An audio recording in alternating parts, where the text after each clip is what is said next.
ಮಾಡ್ತಾ ಇದ್ದೀನಿ ಅಂದರೆ ಮನೆಯಲ್ಲೇ ಯಾವ ರೀತಿ ಟೊಮಟೊ ಬಾತ್ ಪ್ರಿಪೇರ್ ಮಾಡೋದು ಅಂತ ತೋರಿಸ್ತಾ ಇದ್ದೀನಿ. ನೀವು ಮನೆಯಲ್ಲಿ ಮಾಡ್ಕೊಳ್ಳಿ, ತಿನ್ಕೊಳ್ಳಿ, ಮಜಾ ಮಾಡ್ಕೊಳ್ಳಿ.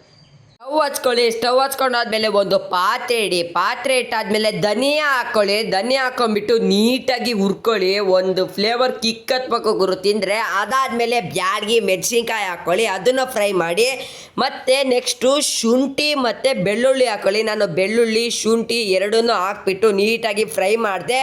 ಫ್ರೈ ಮಾಡಾದ್ಮೇಲೆ ಕಾಯಿ ತುರಿದಿಟ್ಕೊಂಡಿರ್ತೀವಲ್ಲ ಅದನ್ನು ಹಾಕ್ಕೊಳ್ಳಿ. ಅದನ್ನು ಹಾಕೊಂಡಾದ್ಮೇಲೆ ಯಾವ ರೀತಿ ಕಿಕ್ ಹತ್ಬೇಕು ಅಂತ ತಿಂದರೆ ಅದಕ್ಕೆ ನೀವು ಇದನ್ನು ನೀಟಾಗಿ ಫ್ರೈ ಮಾಡ್ಕೊಳ್ಳಿ. ಫ್ರೈ ಮಾಡ್ಕೊಂಡಾದ್ಮೇಲೆ ಟೊಮೊಟೊ ಹಾಕಿ. ಟೊಮೊಟೊನ ಹಾಕಿದ್ಮೇಲೆ ನೆಕ್ಸ್ಟು ಈಗ ನೀವು ಇದನ್ನು ಫ್ರೈ ಮಾಡಿರ್ತೀರಲ್ಲ ಅದನ್ನು ತಗೊಂಡು ಮಿಕ್ಸಿಗೆ ಹೋಗ್ಬಿಟ್ಟು ಅದನ್ನು ಹಾಕ್ಕೊಳ್ಳಿ.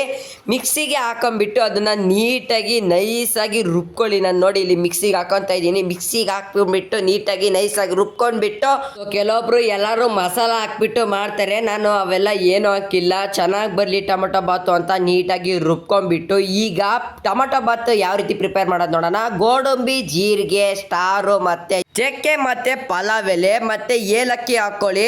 ಫಸ್ಟು ಒಂದು ದೊಡ್ಡ ಕುಕ್ಕರ್ ಇಟ್ಬಿಟ್ಟು ನೀಟಾಗಿ ಅವನ್ನೆಲ್ಲ ಫ್ರೈ ಮಾಡಿ. ಫ್ರೈ ಆದಮೇಲೆ ಕರಿಬೇವು ಹಾಕಿ ಚಟಪಟ ಅನ್ನುತ್ತೆ. ಅದಾದಮೇಲೆ ಗೋಡಂಬಿ ಹಾಕ್ಕೊಳ್ಳಿ.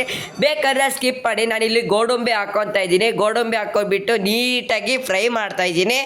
ಈಗ ನಾನು ಈರುಳ್ಳಿ ಹಾಕ್ತಾಯಿದ್ದೀನಿ. ಚಾಪ್ ಮಾಡಿರೋ ಈರುಳ್ಳಿ ಹಾಕ್ಬಿಟ್ಟು ನೀಟಾಗಿ ಫ್ರೈ ಮಾಡ್ಕೊತೀನಿ. ಫ್ರೈ ಮಾಡ್ಕೊಂಡಾದ್ಮೇಲೆ ನೀವು ಟೊಮೊಟೊ ಲಾಸ್ಟಿಗೆ ಹಾಕ್ಕೊಳ್ಳಿ. ಆಮೇಲೆ ಅರ್ಶಿನ ಪುಡಿ ಹಾಕ್ಬಿಟ್ಟು ಮತ್ತು ಬಟಾಣಿನೂ ಹಾಕ್ಬೋದು. ಬಟಾಣಿ ಹಾಕ್ತಾರೆ ಕೆಲವೊಬ್ಬರು. ನಾನು ಸ್ಕಿಪ್ ಮಾಡ್ತೀನಿ, ಅದನ್ನೇನು ಹಾಕಕ್ಕೆ ಹೋಗಲ್ಲ. ಮತ್ತು ರುಬ್ಬಿರೋ ಮಸಾಲ ಹಾಕ್ಬಿಟ್ಟು ನೀಟಾಗಿ ಅದನ್ನು ತಿರುಗಿಸ್ಬಿಡ್ತೀನಿ. ತಿರುಗಿಸಾದ್ಮೇಲೆ ಅಕ್ಕಿ, ಬಾಸುಮತಿ ಅಕ್ಕಿ ಇಲ್ಲ ಬುಲೆಟ್ ರೈಸ್ ಹಾಕ್ಕೊಳ್ಳಿ ನೀವು. ಸೊ ನಾನು ಬಾಸುಮತಿ ಅಕ್ಕಿ ಮತ್ತು ಬುಲೆಟ್ ರೈಸ್ ಹಾಕ್ಕೊತಾ ಇದ್ದೀನಿ. ಕಸ್ತೂರಿ ಮೇಥಿ ಹಾಕ್ಕೊಳ್ಳಿ. ಕಸ್ತೂರಿ ಮೇಥಿ ಹಾಕ್ಕೊಂಡಾದ್ಮೇಲೆ ರೈಸ್ ಹಾಕ್ಬಿಟ್ಟು 3ರಿಂದ 4 ವಿಸಲ್ಲು ಓಡಿಸ್ಬಿಡಿ. ಖಾರ ಕಡಿಮೆ ಹಾಕಿ, ಜಾಸ್ತಿ ಖಾರ ಹಾಕೋಕ್ಕೆ ಹೋಗ್ಬಿಡಿ. ನಾನು ಖಾರ ಪುಡಿ ಏನು ಹಾಕಿಲ್ಲ. ಅಕಸ್ಮಾತ್ ನೀವೇನಾರು ಹಾಕಬೇಕು ಅಂತಿದ್ರೆ ಕಡಿಮೆ ಹಾಕಿ. ಕುಕ್ಕರ್ನ ಮುಚ್ಚಿಬಿಟ್ಟು ಒಂದ್ಸತಿ ಎತ್ತಿ ತಿಂತಾ ಇದ್ರೆ ಟೇಸ್ಟ್ ಮಾತ್ರ ಸೂಪರ್ ಗುರು. ನಿಮಗೆ ಮನೆಯಲ್ಲಿ ಹೇಳ್ಕೊಟ್ಟಿದ್ದೀನಿ ರೆಸಿಪಿ. ಫಾಲೋ ಮಾಡಿ, ಲೈಕ್ ಮಾಡಿ, ಶೇರ್ ಮಾಡಿ, ಸಬ್ಸ್ಕ್ರೈಬ್ ಮಾಡಿ. Thank you.